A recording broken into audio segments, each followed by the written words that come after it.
Bueno amigos, gracias por continuar con nosotros en esta parte del programa y como hemos anunciado, conversamos con Matías Bosch, activista natural, y que en esta oportunidad, pues una vez más, se une a nuestra conversación en representación de la coalición por una seguridad social digna. ¿En qué está este empuje, esta reforma, tanto que hemos hablado en los últimos días sobre cuál es el estatus de estas reformas propuestas por el Estado? Y obviamente tenemos que hablar del tema sanitario, dónde están los temas de salud, la cobertura, los planteamientos por parte del Colegio Médico Dominicano y bueno, muchos otros temas que tenemos que ver obviamente con una persona como Matías Bosch. Matías, muchísimas gracias por el favor de este contacto. Muchas gracias a ustedes, es un gran placer, a la orden. Matías, cuéntanos de cuál es la situación de la seguridad social en el país, más allá de los reclamos que hemos tenido y en los cuales nosotros nos unimos a los reclamos que ustedes han esbozado. Ustedes se convirtieron en una coalición. Esa coalición ha logrado algún tipo de consenso con el Poder Legislativo, con algún grupo de legisladores, sean de la oposición, sean del partido de gobierno, para que real y efectivamente podamos empezar una discusión plena de la reforma de la seguridad social, o sencillamente vamos a continuar con la seguridad social tal y como está planteada actualmente, que ni siquiera dentro de una pandemia tan intensa y una crisis tan intensa como ha sido la del COVID por los últimos 24 meses, logró levantar escenarios de empatía y de que ese ahorro que existe allí se tradujese en beneficio y en defensa, digámoslo así, de los trabajadores y de las empresas en sí mismos. Háblanos de esto, ¿en qué pie estamos parados? Sí, bueno,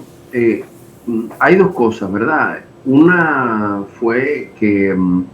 el año pasado, desde marzo, cuando se creó una comisión bicameral con el propósito establecido en la ley 1320 de estudiar y revisar una modificación integral a la ley 8701, esa comisión estuvo trabajando, se hicieron varias vistas públicas en varios puntos importantes del país, incluyendo el Distrito Nacional, y se tuvieron sesiones de discusión con dicha comisión. Al terminar la legislatura ordinaria no hubo resultado, no se conoce ningún informe ni ninguna propuesta de dicha comisión bicameral, lo cual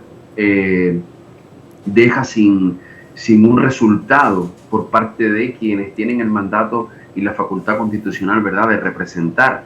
a la ciudadanía para precisamente el cometido, repito, estudiar, revisar y proponer una modificación integral a la ley 8701. Ahí no tenemos nada,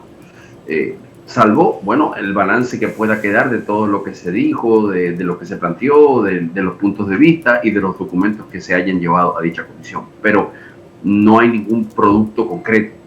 Luego, ustedes recordarán que en agosto del año pasado el presidente de la República invitó a acometer 13 reformas, incluyendo la de seguridad social. También fue sorprendente porque sabiendo que había un mandato legal para el Congreso y que estaba trabajando, o por lo menos eso es lo que, aunque el resultado no haya sido el que se necesitaba, pero estaba trabajando, de repente el presidente lo asumió como un proyecto del Poder Ejecutivo y se habló, ¿verdad?, de instalar unas discusiones para esas 13 reformas, que incluye, como ya decía, seguridad social. Bueno, de eso tampoco nada. Estamos a 25 de enero y no se tiene nada ni del Congreso ni del Poder Ejecutivo. Por parte de la Coalición por la Seguridad Social Digna, sí podemos decir que el día 14 de diciembre pasado se presentó al país una propuesta concreta de modificación de la ley 8701, una modificación de 27 artículos que tocan los puntos neurálgicos de la ley creada, impuesta en 2001, que introdujo la seguridad social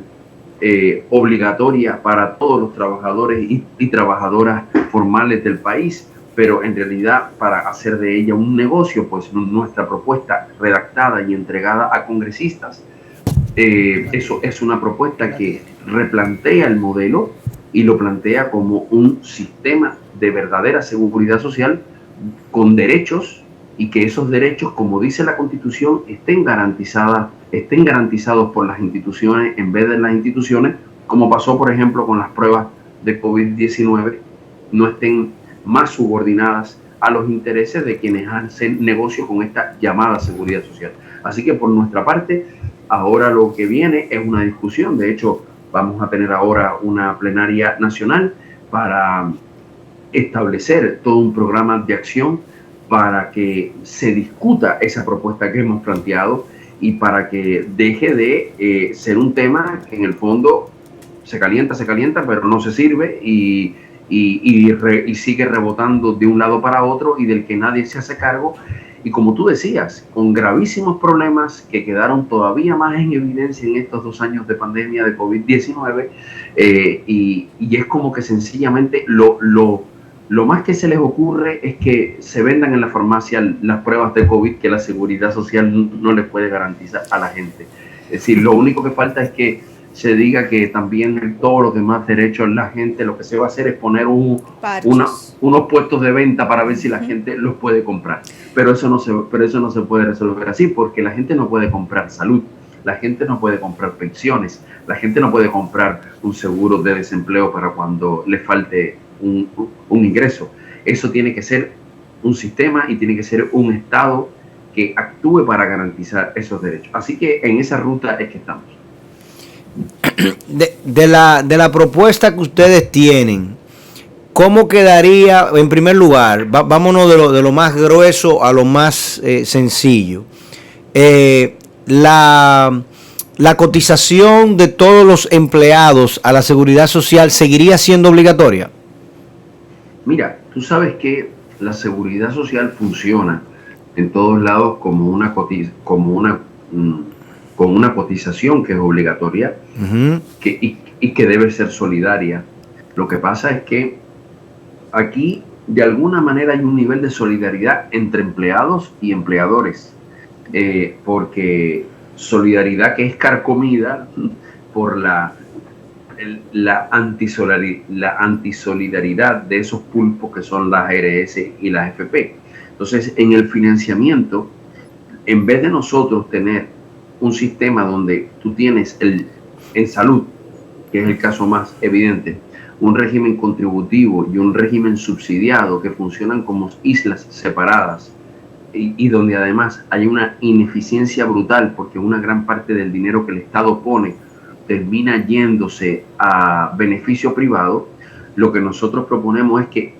no haya más una separación de la ciudadanía segregada en unas islas según si tienen trabajo, si no tienen trabajo, de qué nivel es su ingreso. Y tú tengas entonces una sola población, y esa población, entonces el Estado sea un tercer aportante, pero de nuevo, no para mundos separados, sino que mi cotización como trabajador o como trabajadora, la cotización de mi empleador o empleadora y la contribución del Estado vaya a un solo pozo donde se garantice la totalidad de los derechos a los que yo por la Constitución tengo los méritos, como te digo, establecidos en el artículo 60 y 61 de la Constitución. Eso se llama, a eso ustedes le llamaron Instituto Dominicano de Pensiones. Nosotros hemos propuesto que se establezca en el tema de pensiones un Instituto Dominicano de Pensiones, que además se coloquen incentivos y mecanismos que siempre son difíciles, pero se han probado en otros países para que la población que hoy, lamentablemente, por las características de la economía dominicana, no tienen un espacio en la economía, entre comillas, formal, que en todo caso es la mayoría de la clase trabajadora y una parte muy importante de los empleadores, pues pueda acogerse y entrar, porque es un beneficio para todos y para todas. Hemos propuesto, y esto es importante porque las FP lo quieren también, que las personas que están entre comillas, llamada informalidad, coticen. Pero ¿cómo tú vas a poner a esa población a cotizar para que las FP ganen todavía más dinero con ellos?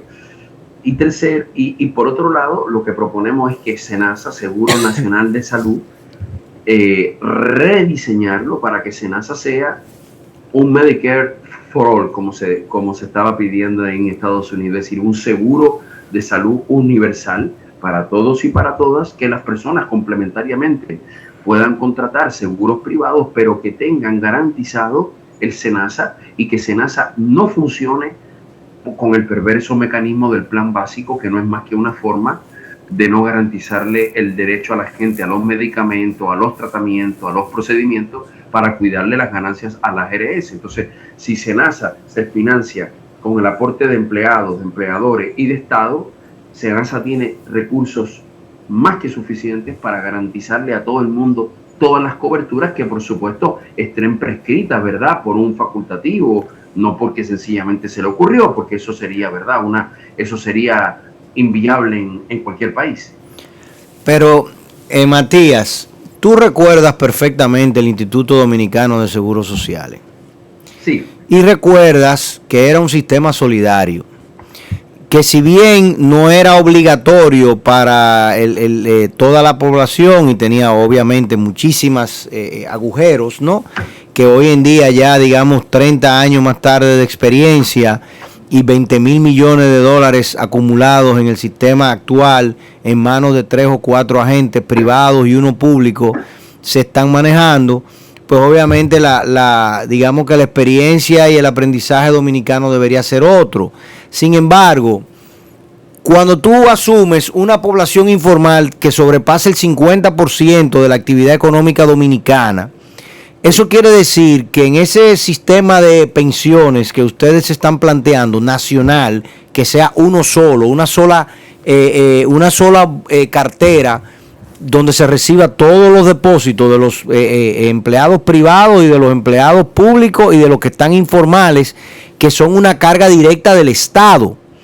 Cuando tú definas el piso y me digas que el mínimo de sobrevivencia para una persona pensionada sea de X, significa que el Estado tiene que generar N número de cotizaciones para esa persona que hoy en día tenga 25, 30 años de edad, cuando adquiera los 65 se pueda pensionar, porque él lo que hace es que él anda en la calle siendo chiripero.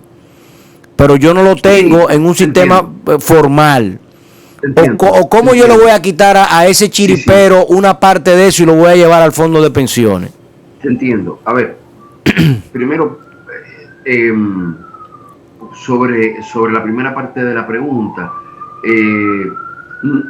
el Instituto de Seguros Social tenemos que tenerlo, bien entre paréntesis, porque lo que nos ocurrió fue que teníamos un sistema que estaba confinado a una población muy minúscula, y que además cotizaba hasta un tope. Lo que nunca hubo fue una, vamos a decir así, una parte tan importante de la población participando del sistema, que es una condición sine qua non para poder financiarla, ¿sí? Es decir, el instituto no es precisamente un referente de la viabilidad y funcionalidad de un sistema. Y además se sabe que fue llevado a la quiebra por corrupción, pero además con toda intencionalidad, porque hay otros sistemas, por ejemplo, que no han quebrado para nada y que funcionan muy bien. Sobre el tema de qué hacer con la población informal, eso es algo que por supuesto tendrá que estudiarse, tendrá que verificarse. Por ejemplo, hay propuestas, en Chile, por ejemplo, se está discutiendo la posibilidad de cómo introducir una pensión solidaria universal, que ya se ha estado mencionando aquí en el país, que que es un país, digamos, en el caso de Chile, que también va a salir del mundo de las AFP y de las cuentas individuales para tratar de garantizar un derecho universal. Hay varias modalidades, hay todo un esquema de incentivo para llevar a las personas a cotizar, hay un tiempo durante el cual las personas que en lo que llegan a cotizar o pueden cotizar de la propia recaudación del sistema, se calcula cuál es una pensión mínima que se podría dar, porque lo que no podemos seguir teniendo en el país es, como tú estabas diciendo, esas millonadas, primero dándole pensiones, prometiéndole pensiones de miseria a quienes están cotizando. Segundo, personas que tú lo ves con 60, 65, 70, hasta 80 años pidiendo dinero en las calles. Y mientras tanto, ese dinero represado en muy pocas manos, sencillamente utilizado para ganar y ganar, prestando de la forma más parasitaria que puede haber, que es prestarle a un Estado deficitario y sobreendeudado. Así que, pero con la población que cotiza, la cuestión está más que clara, y es un desafío para un sistema que pretenda garantizar el derecho universal a la pensión en República Dominicana, un desafío cómo hacer que sea un derecho universal, porque así lo dice la Constitución. Lo que sí hay que subrayar es lo siguiente: hay que cambiar el foco. El foco estuvo puesto durante 20 años en cómo hacer que la población, con sus características, es una población que en más de un 50% vive en la informalidad laboral, por unas características de un modelo económico que con tanta riqueza en el país no ha podido superar ese mal, pues viendo siempre a la población como una carga que le puede impedir ser financieramente sostenibles y rentables a las AFP y a las RS. Lo que hay que plantear es lo siguiente: cómo tenemos un sistema de seguridad social que logra en el tiempo garantizarle a la población, que es la sujeto de derecho, ese derecho que se le ha arrebatado, y que financieramente se hagan todos los esfuerzos y todos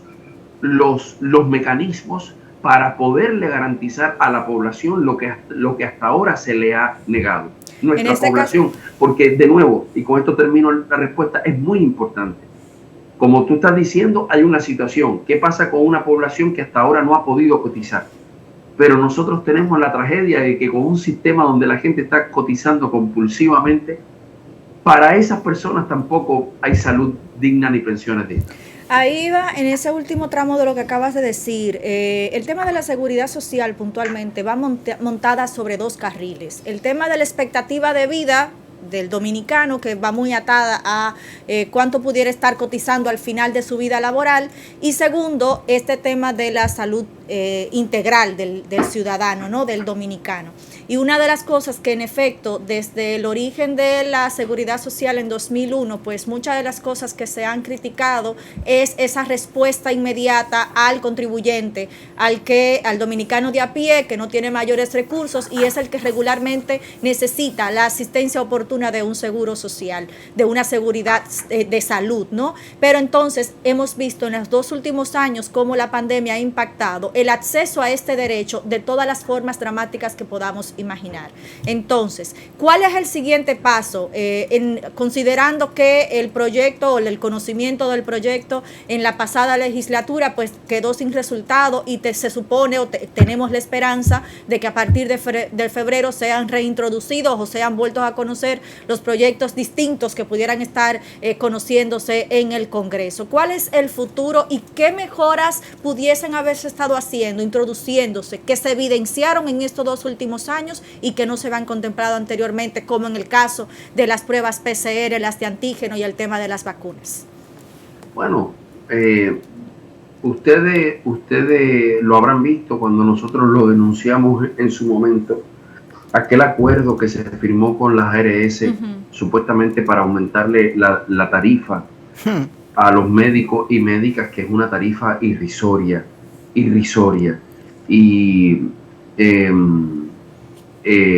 y supuestamente aumentar unas coberturas. Al final, cuando uno vio la tabla de los aumentos, el gran aumento fue para ingreso neto de las ARS, pues sencillamente para garantizarle ganancias. Entonces, nosotros, lo que hemos visto, cualquiera puede ver en el tiempo, a ver, cuál ha sido el proceso en 21 años ya que va a cumplir esta ley. ¿Cuál ha sido el proceso?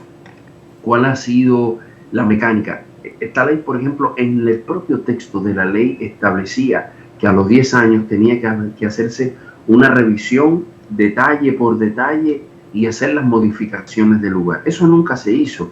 Ustedes nunca escuchan a un congresista o a una congresista fiscalizando qué se hace con esa ley. Lo hemos hablado en este mismo programa. El nivel de captura que tienen las ARS y las AFP es descomunal en el sistema político dominicano. Por lo tanto, lo más que vamos a observar, lo más que podríamos observar es esta improvisación respecto de las pruebas. Y digo improvisación porque aquí todo el mundo sabía que esto iba a pasar cuando hace un año a las ARS, porque quisieron, les hicieron una resolución a la medida diciendo que la gente ya no iba a tener más derecho que a una prueba PCR en el año, y esa prueba PCR tenía que estar precedida de una prueba de antígenos que a la gente le ha costado en los laboratorios privados 1.700 pesos. Es decir, ese ejemplo del acuerdo con las ARS y el ejemplo de cómo el Ministerio de Salud y la Superintendencia de Salud se prestaron para hacer una resolución solamente porque las ARS no querían poner un chele para cubrir pruebas, son el mejor ejemplo de que aquí no hay nada que esperar. Si la sociedad no reclama su derecho. Y por eso, y por otro lado, nosotros no podemos esperar más beneficios del mismo sistema de cada cierto tiempo soltar una cobertura, 2 coberturas, 3 coberturas, porque terminan convertidas en migajas y la gente lo vive padeciendo con el famoso plan básico. Es decir, cuando la gente tiene 8,000 pesos de medicamentos en el año, lo que la gente sufre, y ya antes eran un poquito menos, y antes un poquito menos, pero eso es la seguridad social. A la gente le sirve que tenga que tomar un medicamento por una necesidad, le sirve que le digan, tú tienes 8,000 pesos. No, seguridad social es que yo sé que yo voy a tener un medicamento cubierto y que yo no voy a estar expenso o expensa a no poderlo pagar y terminar empeorando mi salud, o para pagarlo, quebrar, pedir un préstamo, pedirle dinero a un banco, a un prestamista, o perder todo mi salario. Eso es la seguridad social. Seguridad, ¿de qué le sirve a una persona que le digan tienes 8,000 pesos de medicamento al año si una persona puede llegar a estar necesitando 20,000, 30,000, 40,000 pesos en medicamentos en el año? Y no porque se lo inventa, porque la gente, sí, existen personas que son hipocondriacas, etcétera, pero la gente no anda queriendo enfermarse ni queriendo pasarlo mal. Es decir, nosotros tenemos que pasar de un sistema que le cercena el derecho a las personas para garantizar rentabilidades de unas empresas, a un sistema donde las finanzas están puestas para garantizar esos derechos, como dice la Constitución. Así que, pero de la única manera en que eso pase es que las fuerzas vivas de la sociedad digan, pero ¿por qué nosotros estamos soportando este monstruo que no nos garantiza nada y nos tiene a todos, como ya hemos hablado en otras ocasiones, empleadores, empleados, al mismo Estado en la precariedad y en la miseria? ¿Por qué el Estado tiene que estar actuando de salvavidas de última instancia de un sistema que colapsa constantemente porque el financiamiento está volcado a las ganancias privadas y no a los derechos de las personas? Eso no puede seguir pasando, y solo va a pasar si la gente lo reclama y entiende que el dinero está, que lo que pasa es que el dinero no está a su servicio. Y la gente, y jugando al olvido, a que la gente mientras se le da larga y no se ponen titulares, no se habla de eso en la opinión pública, se juega a que el tiempo pues echa este tipo de iniciativas en saco rojo. Matías, mira, el tema de la seguridad social, de la manera que tú lo planteas, y como ya yo lo he visto desde hace ya mucho tiempo, no le veo una salida viable, honestamente, porque implicaría un liderazgo político muy rebelde y muy poco vinculado a los ejes de poder de acá del país. Y eso para que sea desde arriba que se dé, digamos, ¿no? Para que sea el poder ejecutivo que de manera clara y preclara diga, mira, esto hay que cambiarlo, esto hay que modificarlo y esto hay que sincerizarlo. Porque para el Estado y para la clase política es demasiado beneficioso el mecanismo que tenemos actualmente, porque nos quita a nosotros los empleadores el 20% del ingreso adicional a lo que ya pagamos de nóminas para entregárselo a el banco, al gobierno central por la vía del financiamiento en títulos de Hacienda. Y esos títulos de Hacienda entonces le generan una renta maravillosa a 4 o 5 personas que todos los días se han convertido en grandes expertos, tan expertos que han pasado de la ingeniería civil a ser expertos de seguro y de la banca a ser expertos de seguro, y hoy en día ya tienen seguro de todo tipo, ya no tienen solamente seguro médico, sino que también tienen plan de pensiones, ya tienen seguro de vivienda y de todo lo demás, obviamente porque la plata se sigue acumulando, y ese vórtice virtuoso para algunos y muy perjudicial para el resto, no va a venir de arriba el cambio. Arriba no lo van a empujar esa transformación. Y abajo, ¿quién puede comulgar y poner junto en una sola iniciativa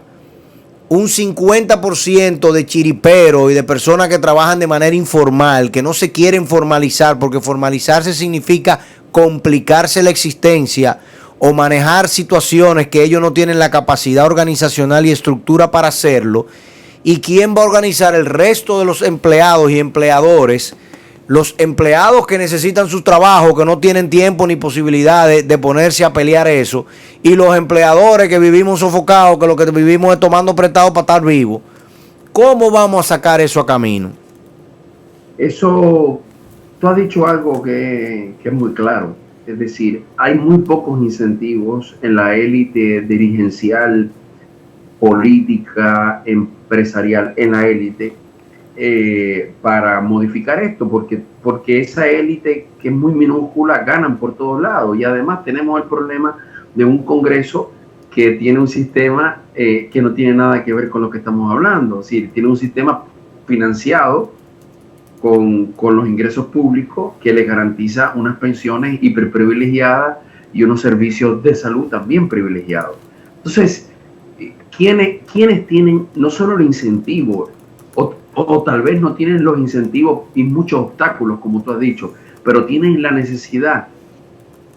La población dominicana, la formal,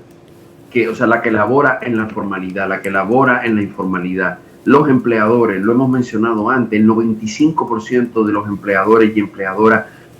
que cotizan en la seguridad social son micro, pequeñas y medianas empresas. Todos esos tienen toda la necesidad de contar con un sistema que no les robe y que junto con no robarle ponga a su servicio todo el dinero que recauda para que tengan paz, para que tengan seguridad, para que tengan tranquilidad, para que tengan estabilidad financiera. Tanto las personas como las familias, como los negocios públicos y los empleadores públicos. Fíjate todo el dinero, lo decimos, todo el dinero que podría estar invertido en vivienda,